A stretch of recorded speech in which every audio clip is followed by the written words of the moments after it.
parts, but we're going to do it in, how many parts is it written in? See how many, you tell me. Three parts, soprano 1, soprano 2, and alto. We're going to sing it in unison. This is the way it's going to go. Look at it.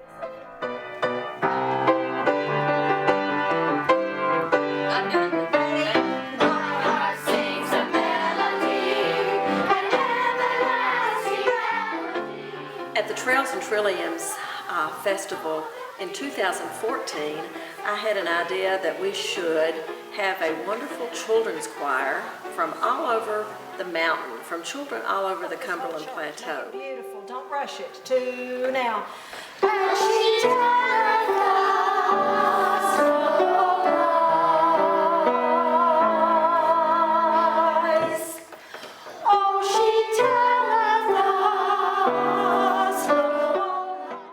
In October and November, we approached Marion County, Franklin County, and Grundy County principals and music teachers and classroom teachers to see if they might be interested in having children learn music from Appalachia and other great choral music, if they could teach that music to them and then come together at the Trails and Trilliums in 2015 with a guest conductor and a guest artist to be able to sing together all this great music that they learned. And they were very enthusiastic about it.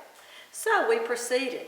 We're doing music, as I said, from the Appalachian Mountains, folk songs, which are a part of who we are, and so we need to celebrate that heritage. We're singing 5 different pieces. We're singing 3 folk songs, Pretty Sayro, which is an Appalachian folk song, Shady Grove, which is a well-known fiddle tune and folk song, and Lazy John. We're also singing a gorgeous piece by Mary Getzey, who is our guest conductor, called Ode to Trees. It's a lyrical, very, very gorgeous piece about trees and how we can aspire to be strong and stand up tall, just like the trees of this mountain. Our last piece will be, it's called Everlasting Melody, and it's a gospel tune, and the kids are really, really loving that piece as well as the other pieces.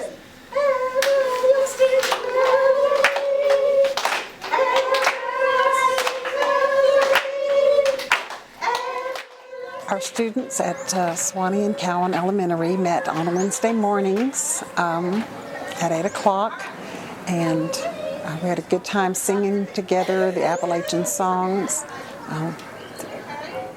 Many of our rehearsals were snowed out, and so we had to kind of cram in our time, but that came through in the end, and it was a wonderful experience.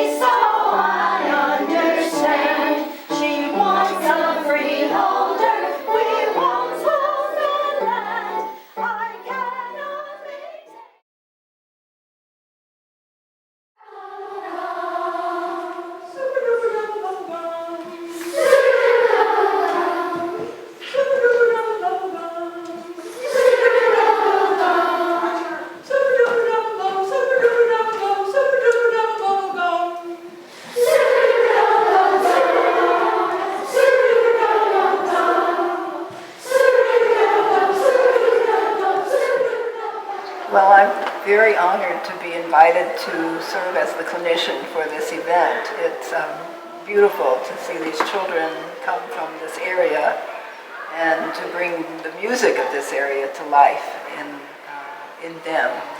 So it's just exciting. Absolutely, I think it's in this day and age when there's so much music that the children have access to through the media, that they often lose touch with music that is really a part of the area and the region that's just kind of grown out of these mountains.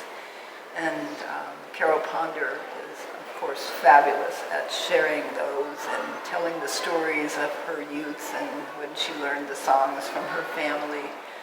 So just for them to have that opportunity to interact with her. So one of the things we talked about with folk music is that it is music of the people, by the people, and for the people. And so this afternoon we wrote our own verses for My Home's Across the Blue Ridge Mountains. I would invite you to join in when you catch the melody. My home's across the Blue Ridge Mountains. My home's across the Blue Ridge Mountains. My home's across the Blue Ridge Mountains. I ain't gonna see you anymore. The trees are pretty on Cedar Mountain. The trees are pretty on Cedar Mountain. The trees are pretty on Cedar Mountain. I ain't gonna see you anymore. My home's across the Blue Ridge Mountains. My home's across the Blue Ridge Mountains. My home's across the Blue Ridge Mountains. I ain't gonna see you anymore. The grass is always green by Grundy Lake. The grass is always green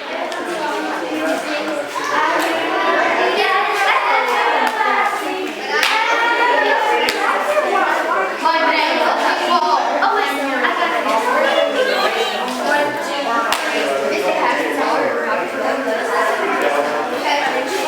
Nancy Allsbrook and her whole committee brings you our very first Trails and Trilliums Children's Choir.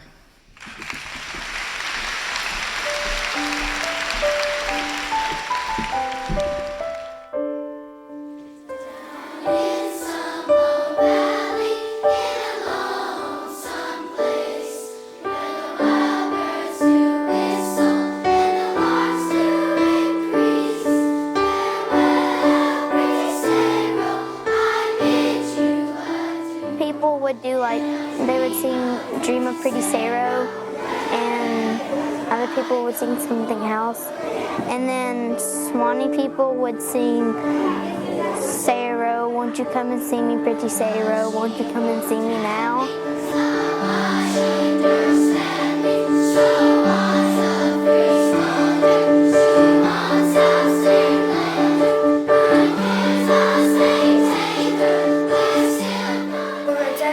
Everybody sung together, and it was just everybody sung together and sung really good.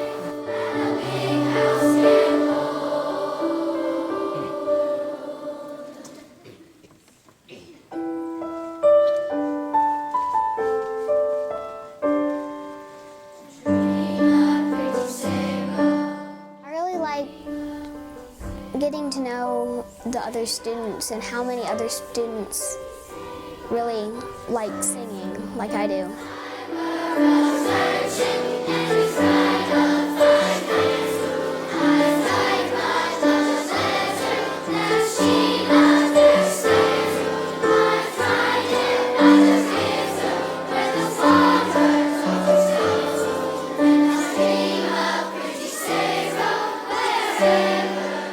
What did you learn about Appalachian music?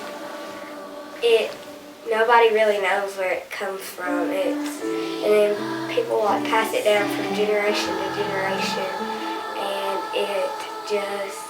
it kind of gets changed, and people put their own little way to it and how they think it should sound, and then it just goes from there, and it becomes beautiful. Well, more beautiful than it was when it started out.